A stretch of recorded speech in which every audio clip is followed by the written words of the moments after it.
Ini kan banyak tenaga kesehatan kita, tenaga medis kita itu protes kenapa STR dibuat 5 tahun sekali. Dan kami bersama pemerintah, seluruh fraksi tanpa kecuali, semua sepakat agar STR ini, surat tanda registrasi ini, itu dikeluarkan sekali dan berlaku seumur hidup. Itu surat izin praktek, Mas Febi. Dulu itu orang mendapat surat izin praktek ini, dia mesti ikut seminar ini, seminar itu biar mendapatkan poin.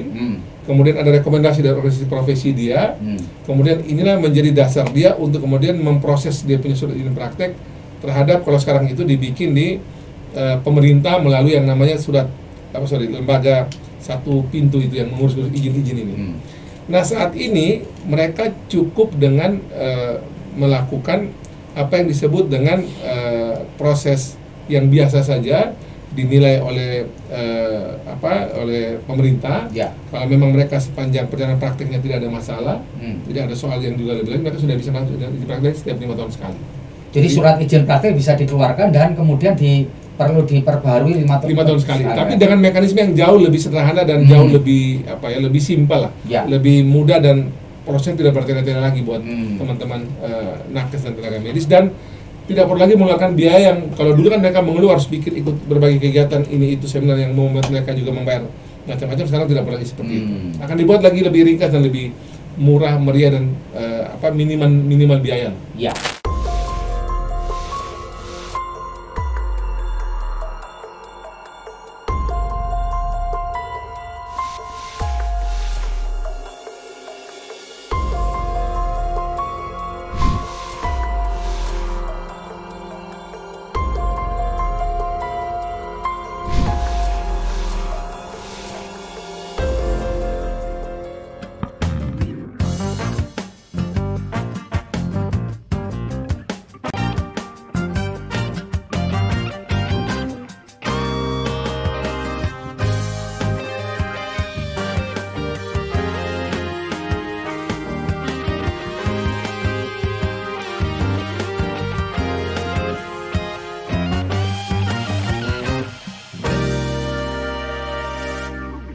Assalamualaikum warahmatullahi wabarakatuh. Salam damai sejahtera buat kita semua.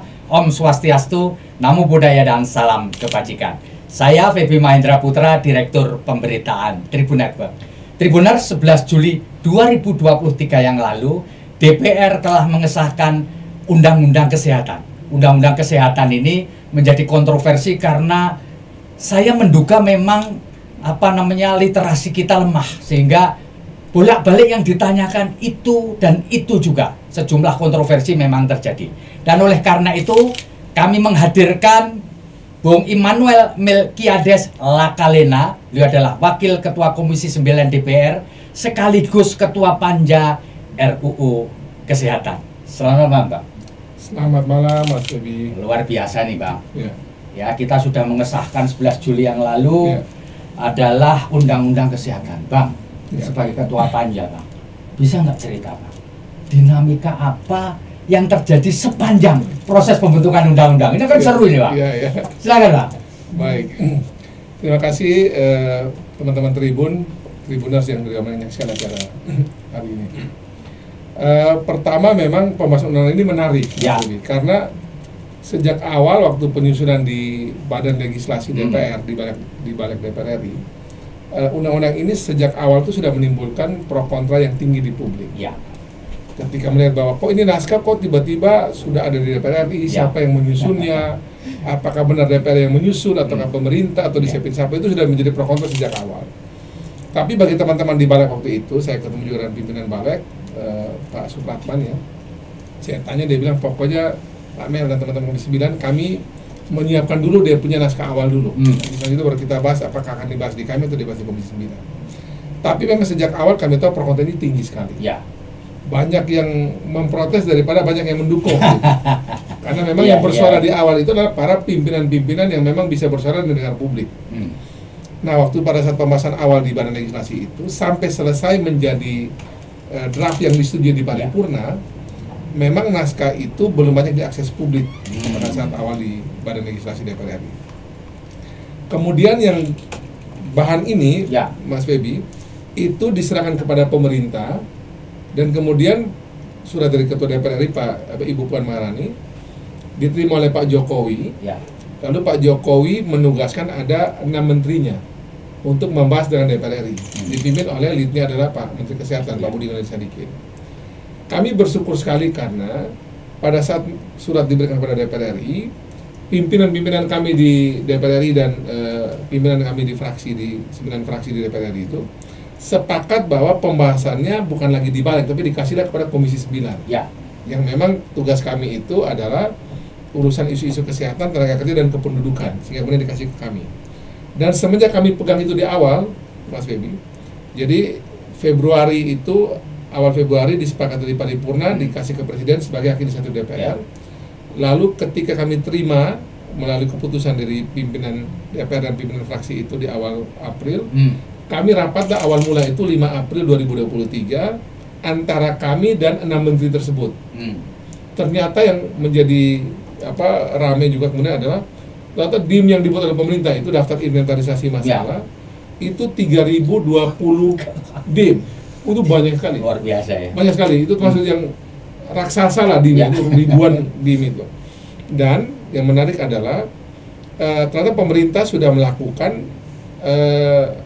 ratusan pertemuan, baik itu online maupun fisik, melibatkan, kalau dari keterangan Pak Beges itu 72.000 partisipan. Cukup banyak pemerintah melakukan. Jadi 3020 DIM itu memang menurut saya oke lah ya, Mas Febi.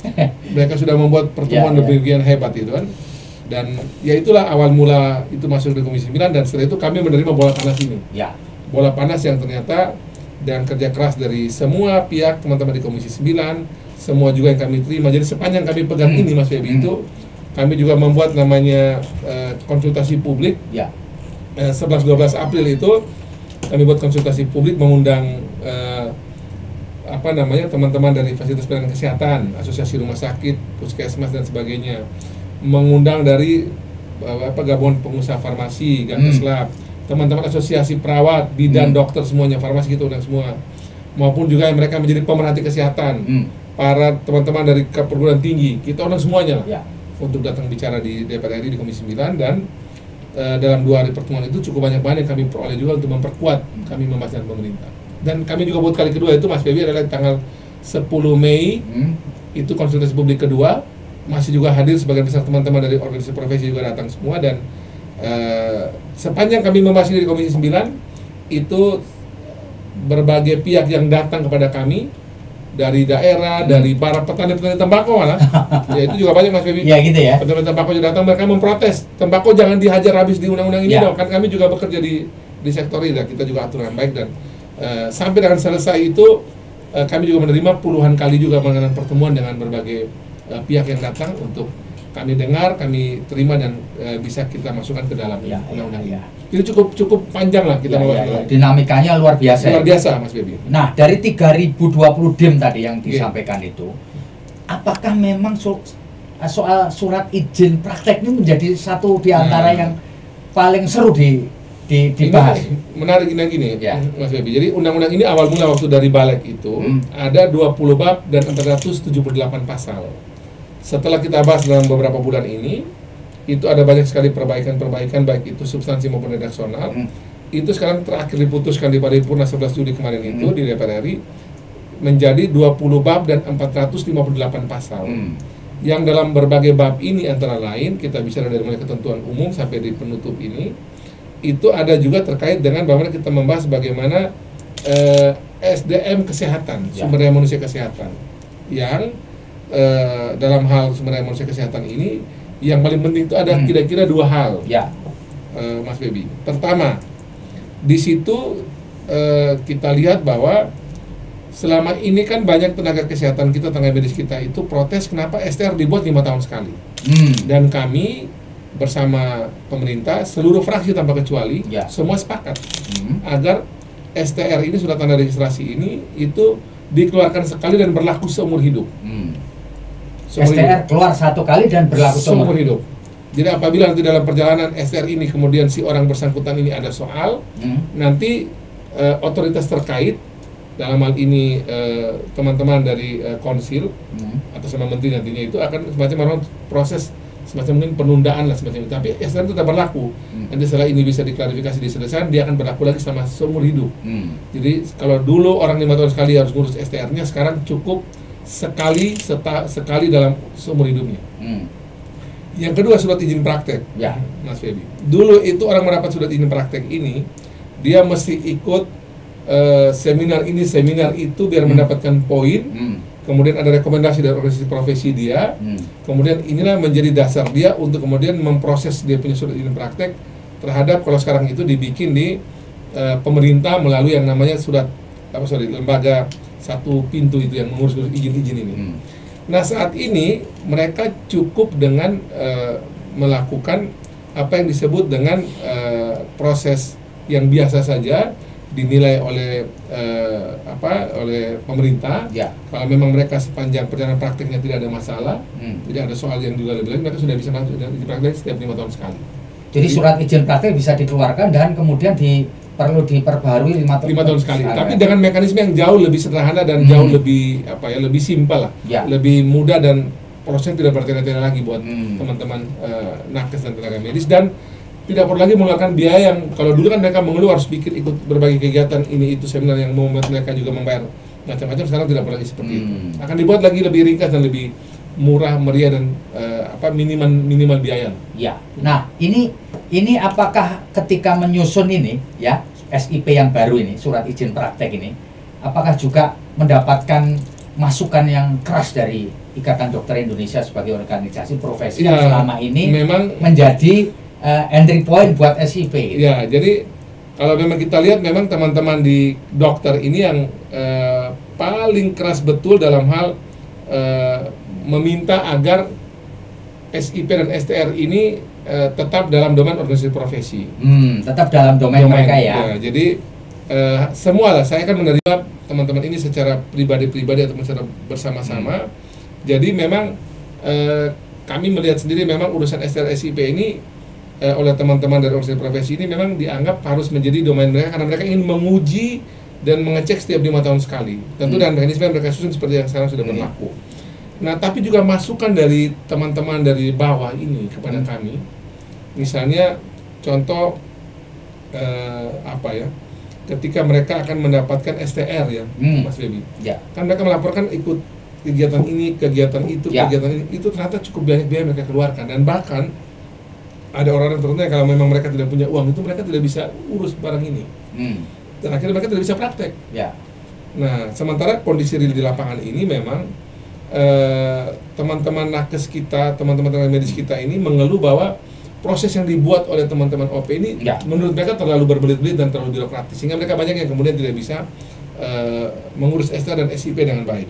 Jadi kesimpulannya Panja tidak mendengarkan aspirasi ID ya, mengabaikan. Udahlah. Tetap kami dengar juga. Jadi kan kira-kira gini, ada aspirasi ID juga yang tentu yang kami dengar bagus ya. Misalnya contoh dengan bagaimana pendidikan pendidikan untuk teman-teman tenaga medis dan tenaga kesehatan itu juga harus dibikin lebih spesifik lagi untuk berbagai jenis tenaga medis dan juga tenaga kesehatan tertentu. Itu kita juga dengar itu bagus. Contoh begini, kan dokter-dokter sekarang ini, Mas Feby, itu kan mereka umumnya itu bersekolah ini kan waktu antara mereka dari S1 kemudian koas kemudian menjadi dokter spesialis kan waktunya mungkin misalnya agak cukup panjang tuh. Nah, ini usaha teman-teman untuk itu lebih disederhanakan juga saya lihat juga kita coba dorong bisa diterima oleh pemerintah. Juga misalnya terkait dengan teman-teman nakes yang juga mereka selama ini kan juga mereka mau pindah sekolah spesialis itu kan tidak mudah nih. Sekarang setelah kita diskusi sama teman-teman dari OP, kita dorong pemerintah juga bisa dilakukan. Nah, cuma memang dari berbagai masukan yang ada itu, katakanlah dari 10 itu kita terima misalnya 7, nah ada yang bisa yang tetap tidak kita terima, seperti terkait dengan OP yang tunggal itu kan itu juga semua fraksi tanpa kecuali mengatakan kita mesti membebaskan setiap tenaga medis dan tenaga kesehatan kita untuk bisa berserikat berkumpul seperti semangat Undang-Undang Dasar kan pasal 28 kalau saya tidak keliru itu. Di situ mengatakan kebebasan berserikat berkumpul itu bersifat terbuka bagi siapa saja termasuk dalam konteks organisasi profesi medis maupun kesehatan yang semua boleh membuat itu dan nanti akan distandarisasi oleh pemerintah mana-mana saja OP yang akan diberikan tugas khusus untuk membina anggotanya dalam konteks kegiatan keprofesian. Jadi organisasi profesi ini tidak menjadi organisasi tunggal ya. Akan besok itu bisa lebih dari satu.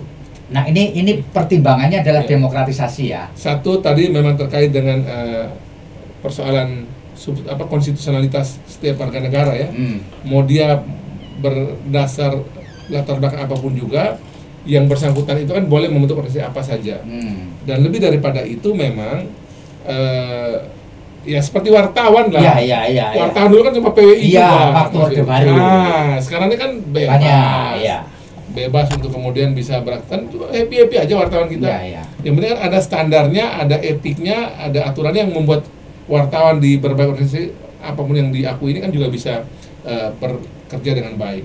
Dan tentu dengan walaupun tadi kita tetap melonggarkan proses ketika orang akan mendapat STR maupun SIP ini, tetap dengan ada proses mekanisme tertentu yang dibuat oleh pemerintah nantinya, kualitas dari tenaga medis dan tenaga itu dapat akan kita jaga melalui standar pendidikan yang dibuat di masing-masing pendidikan tenaga medis dan tenaga profesi itu, dan mereka akan disiapkan untuk kemudian bisa baik mendapatkan registrasi maupun ketika praktek itu dengan berbagai mekanisme yang lebih sederhana dan tetap menjaga kualitas dari masing-masing tenaga medis dan tenaga kesehatan tersebut. Nah, tadi kan disebutkan bahwa OP bisa dibentuk, lalu kemudian sekarang ini berarti heavy-nya ada di Kementerian Kesehatan untuk mewakili pemerintah. Ya. Jadi sentralnya sekarang di Kementerian Kesehatan ya. Jadi kalau kita ingat Mas Febi, dulu itu sebelum 2024, saya dengar dari para profesor senior nih, mereka bilang begini. Dulu itu Pak Mel, sebelum undang-undang praktik kedokteran itu ada, itu ternyata memang kewenangan negara itu diurus oleh negara dengan secara tunggal lah. Dia tidak mendelegasikan itu pada yang lain. Nah, hari ini nampaknya pola yang lama itu akan dipakai dalam rangka untuk memastikan bahwa transformasi yang terjadi di sektor kesehatan ini berjalan. Karena ternyata mungkin negara menganggap bahwa ketika itu dikasih ke yang lain ternyata tidak berjalan seperti yang diharapkan. Dan lebih daripada itu ternyata memang kita ingin agar di Undang-Undang Dasar itu kan ada namanya hak warga negara mendapatkan derajat kesehatan yang setinggi-tingginya, dan juga kewajiban negara untuk menyediakan pelayanan kesehatan yang sebaik-baiknya. Jadi ada dua di situ. Ada hak warga negara mendapatkan derajat kesehatan yang tinggi dan pelayanan kesehatan yang baik, dan ada tanggung jawab negara, kewajiban negara untuk menyediakan pelayanan kesehatan yang baik. Nah, dengan ini kembali ke negara seperti ini, kita berharap agar negara bisa bekerja dengan baik, kira-kira begitu. Jadi boleh nggak Bang Melki disebutkan bahwa undang-undang ini memerotoli seluruh tangan dan kakinya ID? Ya, sebenarnya begini, ini Mas Bey punya pertanyaan ini memang berbahaya ini. Saya begini, saya dengan teman-teman ID itu berkawan, Mas. Gitu. Saya ini sama Mas Adib yang ketua sekarang ini juga sohib. Jadi waktu pada saat ada proses-proses apa tuh kami sering komunikasi lah. Ketua kemarin juga Mas Daeng juga sohib, Dokter Saina juga sohib, Dokter Famili sama itu saya sohib semua. Jadi saya perlu cerita di sini Mas Baby bahwa saya saking dekatnya sama teman-teman ID itu, saya justru malah lebih sering dengan ID walaupun saya ini apoteker dibanding saya dengan ikatan apoteker, Mas Baby. Jadi waktu dulu 2000 berapa persis itu, waktu zaman Pak SBY jadi presiden, saya dan teman saya almarhum Franky Sailatua, kami satu geng sama Bang Osdar di sini. Itu geng kami di sini tuh Bang Osdar. Jadi dulu saya dan Bang Franky itu, kamilah yang mengusulkan kepada ID waktu itu untuk Ikatan Dokter Indonesia ini harusnya punya Hari Bakti Dokter. Dan di tanggal 20 Mei yang harusnya menjadi Hari Kebaktian Nasional itu juga adalah Hari Dokter itu sebenarnya.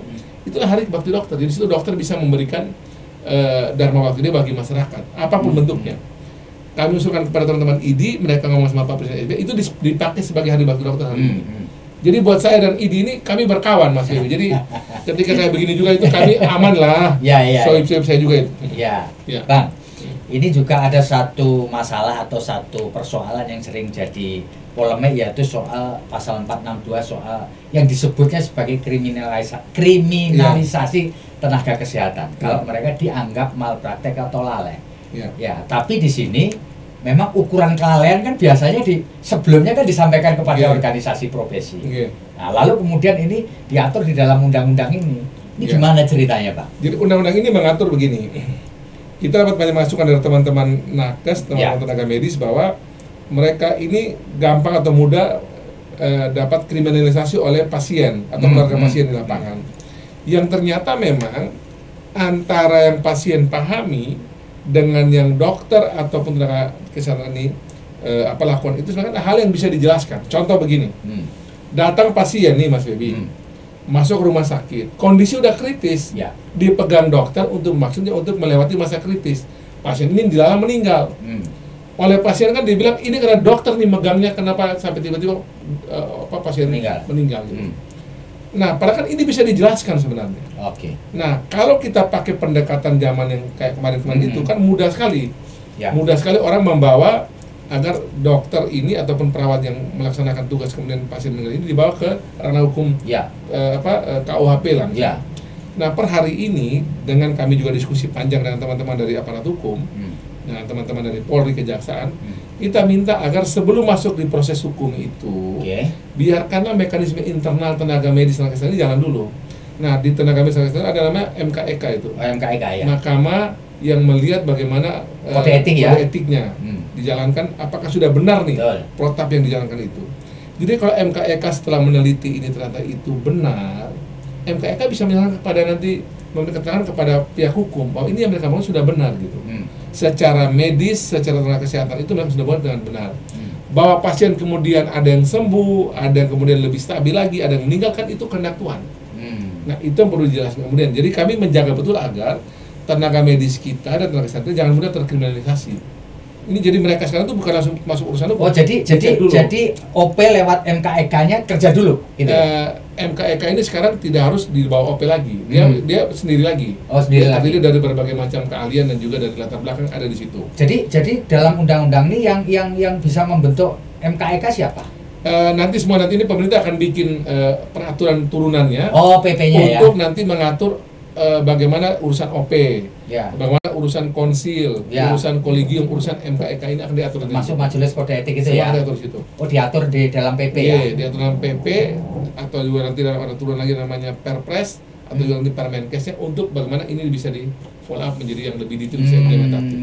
Saya tadi dalam forum berbeda dengan Pak Menkes itu beliau sampaikan dari 100, kurang lebih hampir 100 PP yang ditugaskan oleh undang-undang ini sudah 60 yang sudah dihasilkan, jadi tinggal 40 lagi yang lagi dirapin sama mereka. Bang, kalau bicara soal yang juga menjadi kontroversi adalah soal nakes atau dokter asing. Itu sebenarnya gimana sih ngaturnya itu supaya sama-sama enak gitu, Pak? Jadi sebenarnya begini. Sebenarnya kalau kita lihat bahwa tenaga medis asing, dalam hal ini dokter asing, itu mereka tidak bisa masuk ke tanah air kecuali ada hal-hal khusus yang kemudian terjadi. Contoh misalnya bencana, kalau mereka datang bantu tolong kita boleh dong, tapi dengan batasan tertentu, waktu tertentu. Atau memang mereka datang untuk urusan kebutuhan-kebutuhan khusus, yang memang itu dimintakan dan hanya untuk dokter jenis spesialis dan subspesialis tertentu, diminta oleh Fasyankes, Fasilitas Pelayanan Kesehatan. Contoh begini, misalnya di Papua sana itu tiba-tiba ada kebutuhan terhadap tenaga medis di bidang dokter spesialis paru yang kita sendiri mungkin kurang, atau orang takut ke Papua, misalnya nih. Lalu Fasyankes di Papua sana, misalnya rumah sakit AB Pura contohnya, memberikan surat kepada Menteri, minta kepada Menteri, Pak Menteri kami minta tolong apakah dimungkinkan kalau ada dokter asing. Pertama sih itu dokter dalam negeri ya. Kalau dokter dalam negeri mungkin kita kehabisan stok, ada dokter asing yang mungkin kira-kira bawa ke tempat kami, boleh nggak itu? Nah itu nanti akan ada, sekali lagi akan peraturan turunan yang dibuat oleh Menteri Kesehatan untuk memastikan bagaimana proses adaptasi dokter luar negeri masuk ke tanah air. Ada syarat dan ketentuan dan rukunnya. Ada syaratnya Pak, syarat ketentuan berlaku ini. Nah ini nanti akan disusun oleh Menteri Kesehatan. Nanti dia harus misalnya adaptasinya dalam aspek ilmu pengetahuan tertentu, kalian tertentu, bahasa dan seterusnya itu nanti akan diatur oleh mereka sehingga tidak boleh dia datang serta merta suka-suka di mana-mana. Yang kedua juga betul-betul dia harus mendapatkan persetujuan dari Fasyankes yang minta tadi maupun dari Menteri tadi. Kemudian yang ketiga adalah dia semata-mata melakukan proses untuk juga ahli teknologi dan ilmu pengetahuan. Ya. Dan dia cuma dibatasi 2 kali masa uji, masa dia bisa melakukan proses praktek itu. Tahun pertama 2 tahun, izin pertama untuk 2 tahun, dan izin kedua dia itu tambah lagi boleh 2 tahun saja. Dan itu maksimal 4 tahun berarti. Maksimal ya. 2 tahun dan 2 tahun terakhir. Setelah itu tidak bisa lagi dia minta lagi perpanjangan. Kecuali dia jadi WNI. Ya, Naturalisasi dia. Ya. Kalau dia jadi WNI boleh. Jadi Ya. kalau WNI kan kita bolehkan dia untuk ini. Ya dong, ya kan. Bukan asing lagi dia kan. Ya. Ini. Jadi apa namanya, kalaupun dia misalnya datang ke Jakarta pun juga nanti boleh. Misalnya ada satu jenis dokter tertentu yang di Jakarta ini atau di Surabaya atau di Medan yang mungkin membutuhkan suatu jenis spesialis tertentu atau spesialis tertentu yang kita belum memiliki atau kita masih kurang, dan itu dimungkinkan boleh saja. Ya. Nah, jadi memang terkait berbagai hal tadi itu, termasuk tadi saya sampaikan seperti MKEK ini, memang peran Menteri menjadi sangat vital. Dan kita akan harus mendorong agar Menteri Kesehatan di negeri ini, Pak Beges dan nanti siapapun yang menggantikan dia ini, untuk lebih cekatan lah. Kayak tadi juga kita sebut seperti Majelis Kehormatan juga itu kan juga di bawah Menteri juga itu nanti. Jadi Menteri Kesehatan ke depan ini memang tugasnya memang powerful lah, ya. Banyak tugas dan itu akan dikerjakan oleh dia punya dirjen-dirjen dia masih mobile tuh, dirjen macam-macam lah yang akan berurusan dengan undang-undang ini. Oke, Bang. Ya. Ini ada pasal yang bilang begini nih. Coba bisa jelaskan ini. Ya. Dalam kondisi tertentu, praktek kefarmasian sebagaimana dimaksud ayat 1 dapat dilakukan oleh tenaga kesehatan lain secara terbatas selain tenaga kefarmasian. Ya. Ini ngapain muncul pasal ini mana nih? Praktek kefarmasian kan di undang-undang ini kan disebutkan. Ya. Dari berbagai macam kerja-kerja kefarmasian yang dilakukan. Nah, kita menyadari betul bahwa ternyata sebaran tenaga kefarmasian ini tuh tidak cukup merata ada di seluruh Indonesia. Di daerah-daerah perifer itu kita mungkin masih kurang lah. Ya. Atau juga mungkin daerah-daerah tengah, tapi di pinggir-pinggirannya daerah-daerah tengah. Sehingga memang karena ini masuk di undang-undang tentang bagaimana kerja praktik kefarmasian, harus oleh orang yang mempunyai keahlian di bidang farmasi kan. Nah, apabila ada tenaga kefarmasian yang di situ tidak ada, kan ini tetap masih jalan. Nah, itu boleh dilakukan oleh tenaga kesehatan lain secara terbatas tentunya. Nah, tentu lalu yang memberi legalitas siapa ini kalau tidak ada kefarmasian? Jadi tenaga kesehatan lain itu siapa yang dimaksud? Sebenarnya begini, selama ini itu sudah berjalan. Ya. Kalau saya lihat ya. Cuma tidak diatur. Tidak diatur khusus lah. Ya. Nah, tapi memang karena ini masuk dalam undang-undang kesehatan, ya tentu dia mesti harus betul-betul dikunci dalam nanti aturan-aturan yang lebih detail. Tapi yang pasti misalnya apabila dalam suasana bencana atau kondisi wabah dari tenaga farmasi atau bencana dan yang lain-lain juga. Itu yang dimaksud kondisi tertentu itu ya. Atau juga tadi misalnya tenaga kesehatan tidak ada. Itu kan selama ini kan juga dokter umum, dokter spesialis, bidan perawat, dokter gigi itu bisa melakukan, paling terbatas pada wilayah-wilayah tertentu itu saja. Sambil tentunya kita mendorong agar tenaga kefarmasian ini diproduksi dalam jumlah yang memadai, kemudian bisa disebar merata ke seluruh tanah air. Jadi sebenarnya ini bagian dari kita mencoba tetap memberikan perlindungan terhadap masyarakat bahwa ini dilakukan oleh tenaga farmasi yang betul-betul ahli. Tapi apabila tidak ada tenaga farmasi kan ini tetap masih jalan nih, Mas Bebi. Masa kalau nggak ada farmasi kemudian orang tidak boleh dikasih obat karena tenaga farmasi nggak ada? Nah, itu kan bahaya kan, malah masyarakat bisa dirugikan. Nah, dalam pengertian itu secara terbatas boleh dikasih bagi tenaga kesehatan lain atau tenaga medis misalnya oleh dokter gigi, perawat bidan dan sebagainya. Oh gitu ya. Bang, ini juga ada satu kontroversi nih. Pasal 149 ayat 3 yang menyatakan bahwa zat adiktif sebagaimana dimaksud pada ayat 2 dapat berupa narkotika jelas ya, psikotropika jelas, minuman beralkohol, hasil tembakau dan hasil pengolahan zat adiktif lainnya. Jadi persoalan ini kan C sama D ini, Pak. Adalah minuman beralkohol sama hasil tembakau ini kan sudah di ini, kemarin kan sudah kita keluarkan. Ya. Jadi di undang-undang yang sudah diputuskan ini sebenarnya zat adiktif itu kita fokus hanya mengatur terkait dengan tembakau. Jadi narkotika sudah dikeluarkan. Psikotropika sudah dikeluarkan, minol pun sudah dikeluarkan. Karena itu sudah ada regulasi sendiri yang sudah existing dan bagus.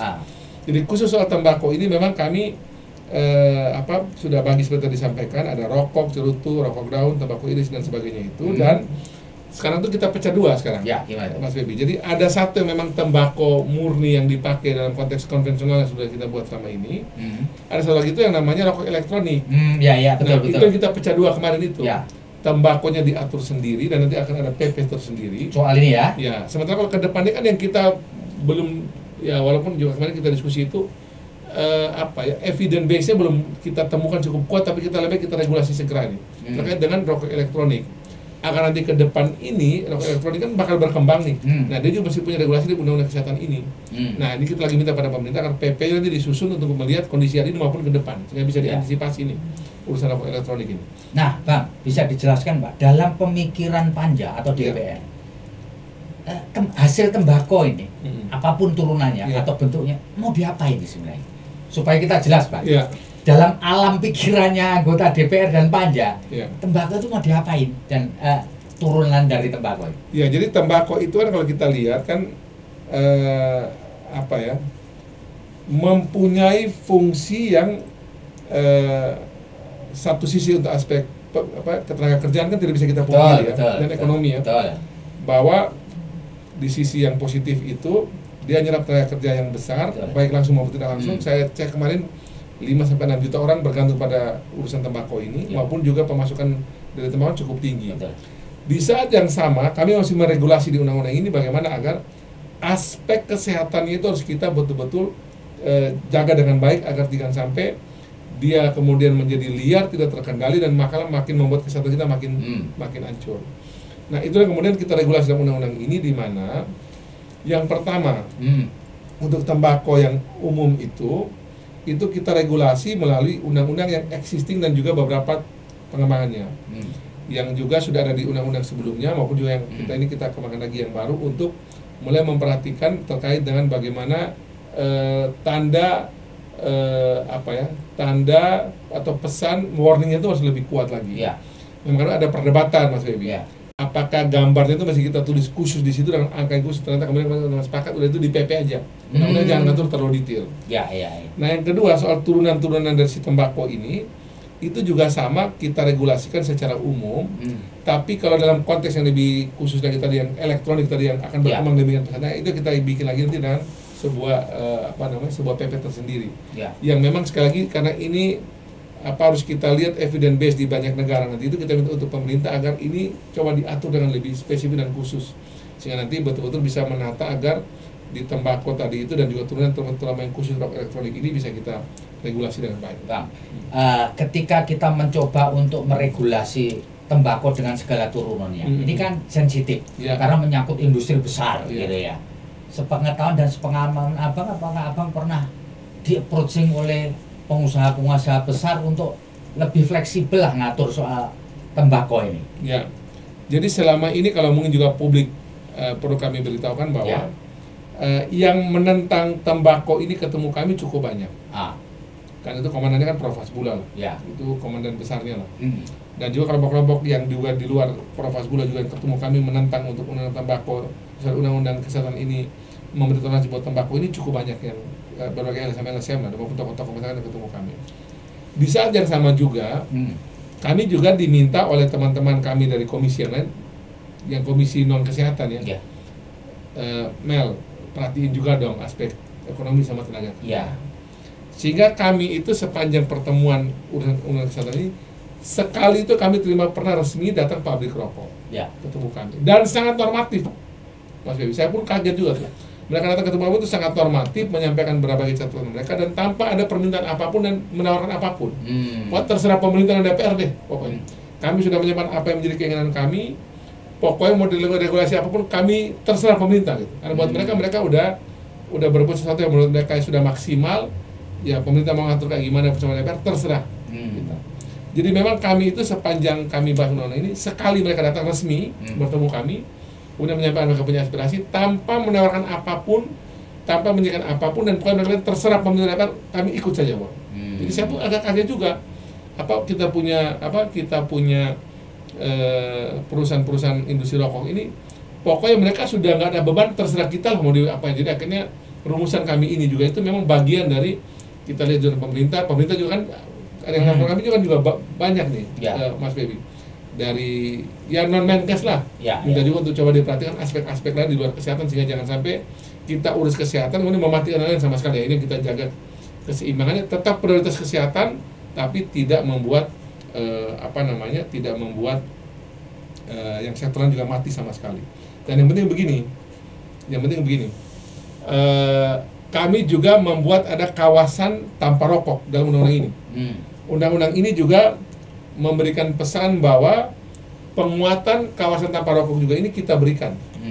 Jadi sekarang ini di tempat-tempat publik itu, Mas Febi, kami juga meminta agar ada regulasi yang betul-betul dibuat secara khusus untuk betul-betul kawasan tanpa rokok di public space itu betul-betul kita atur benar di situ.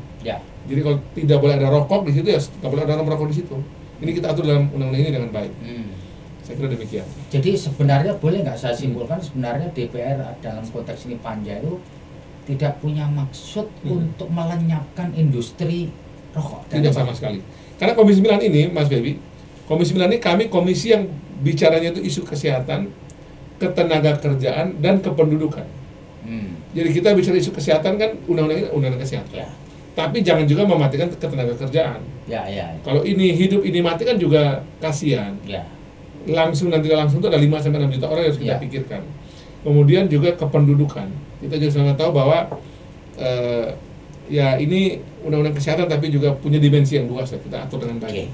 Bang. Supaya pembaca dan penonton kita jelas dalam batinnya si DPR, dalam batinnya menginginkan tembakau dan segala turunannya itu diatur kayak apa dalam batin ini, Pak. Kan tadi diserahkan pada peraturan pemerintah lah, kita DPR nggak perlu mengatur secara lebih detail lagi kan gitu. Sebenarnya dalam benak dan batin DPR itu mau ngapain gitu, Pak? Yang perlu abang jelaskan, diapain ini industri rokok dan seterusnya? Jadi dimatikan pelan-pelan kayak atau diregulasi sedemikian rupa sehingga hanya kelompok tertentu yang menikmati tembakau dan ini atau gimana, Pak? Ya memang ke depan ini saya kira industri tembakau ini dia akan menjadi seperti apa itu tergantung dari kemampuan masyarakat sekarang memahami dengan baik terkait dengan tembakau dan turunan-turunannya ini ya. Kayak begini, tembakau ini kan dia ternyata sebagian kalangan mengatakan bahwa ini merusak secara ilmiah dalam berbagai macam literatur yang kita lihat. Tapi juga suka tidak suka, Mas Febi, bahwa ada sebagian orang juga mengatakan tembakau ini juga pada kategori tertentu itu bisa mempunyai aspek kesehatan. Bagi sebagian kecil orang. Itu sama dengan ganja misalnya. Betul. Ganja di kita ini kan ini ditolak nih. Tapi sebagian dari orang mengatakan bahwa ganja itu dalam konteks kepentingan penelitian itu bisa dipakai juga untuk misalnya kanker tertentu. Dan itu ada juga yang kayak gini dan kemudian bisa kasih testimoni juga. Nah, jadi maksudnya gini, kita cari titik tengahnya lagi. Titik tengah di mana bahwa regulasi tentang tembakau ini membuat bahwa misalnya kawasan tanpa rokok itu kita betul-betul perkuat. Jadi Pemda dan swasta hari ini kita minta untuk membuat kawasan tanpa rokok. Itu sudah bermaksud membatasi bahwa orang boleh merokok tapi dalam lingkungan yang memang itu saja sudah, jangan lagi diperbesar. Kemudian juga bagaimana kita minta agar regulasi terkait dengan pengaturan tembakau ini juga betul-betul memastikan agar rokok ini dikonsumsi oleh mereka yang memang sudah memang perokok dewasa dan tidak lagi dikasih buat anak-anak atau bagi mereka yang baru. Nah, cuma memang karena ini namanya undang-undang ya Mas Febi, kami tidak bisa ngomong terlalu detail. Tapi berbagai macam kami punya aspirasi itu kami minta untuk kepada Kementerian Kesehatan agar nanti masuk dalam PP untuk sekali lagi ya kita ngatur regulasi kesehatannya dengan baik, tapi intinya adalah jangan matikan aspek ketenagakerjaan secara total dan juga tentu dengan kaitan dengan devisa negara yang masuk melalui pajak yang dimasukkan melalui para industri tembakau ini.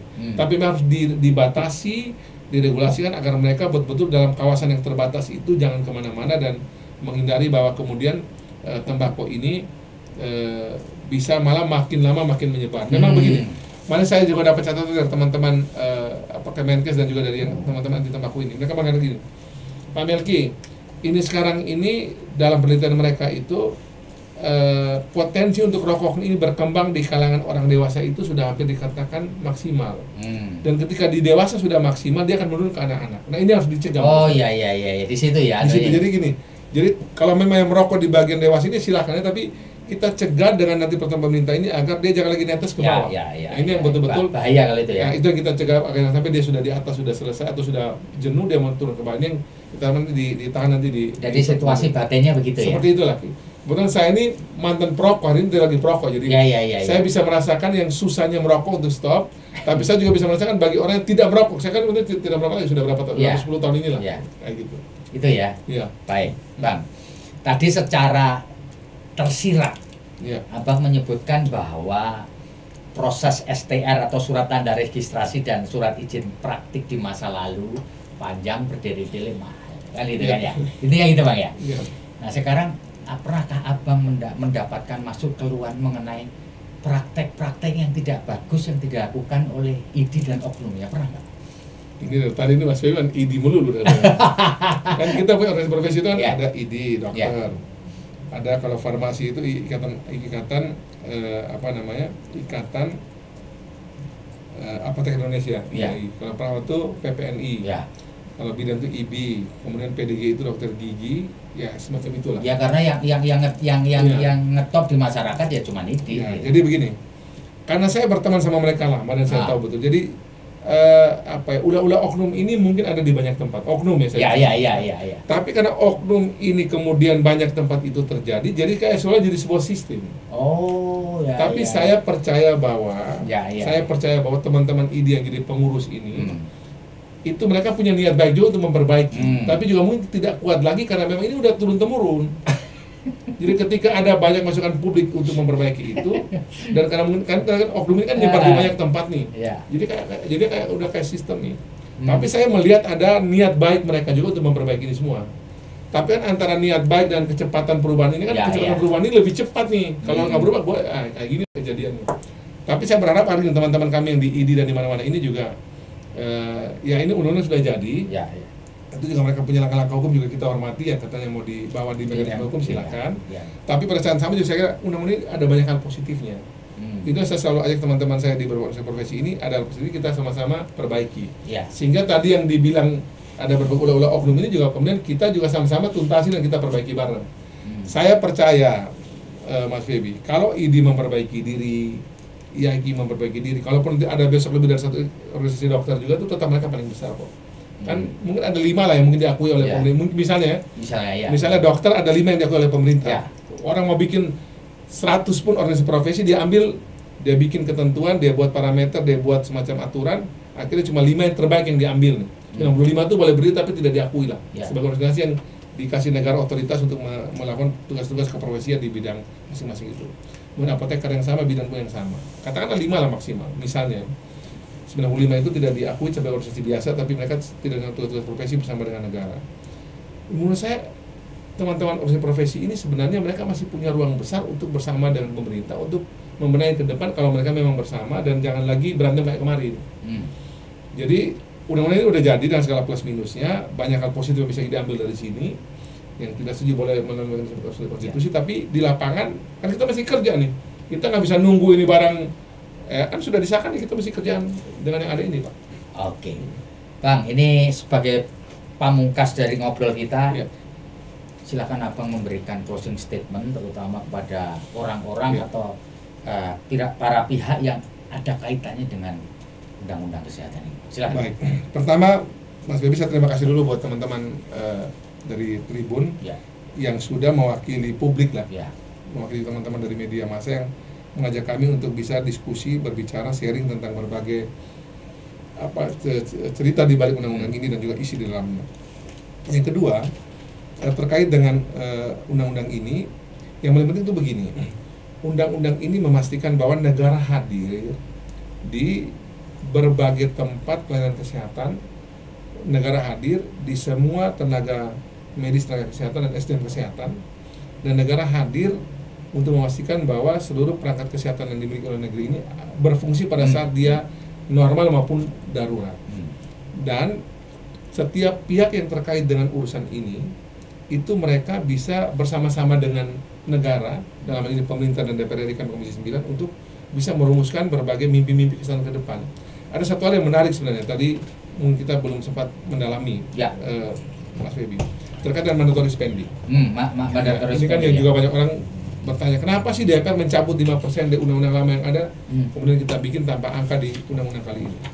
Sebenarnya begini, undang-undang ini sebenarnya membuat kita merubah pola penganggaran kesehatan. Kalau kita bicara di pendidikan kan dia dikunci di Undang-Undang Dasar 20%.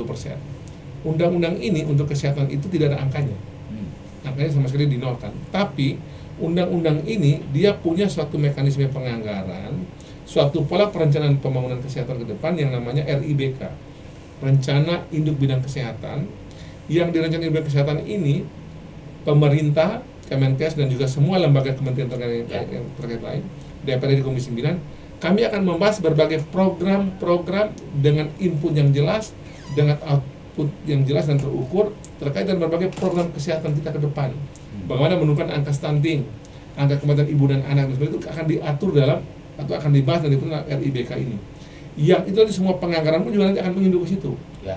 Nah, itu nanti akan melibatkan pemerintah pusat semua, Pak, Mas Bebi. Jadi ada fungsi kesehatan ada di TNI Polri, ada yang di BUMN. Ada yang misalnya di berbagai kementerian lembaga lain itu akan dibahas nanti di sini. Jadi biar semuanya terintegrasi, BKB dan sebagainya. Di tingkat 2 juga sama, di provinsi juga sama. Yang BUMN lakukan, yang BUMD lakukan, yang juga pihak swasta lakukan. Jadi mungkin apabila juga Tribun juga ada program kesehatan, kita kan sudah bisa reform. Nah, kita mengintegrasi ini semua sehingga di tempat inilah kemudian semua kehendak baik antara pusat dan daerah, pemerintah dan swasta kita satukan.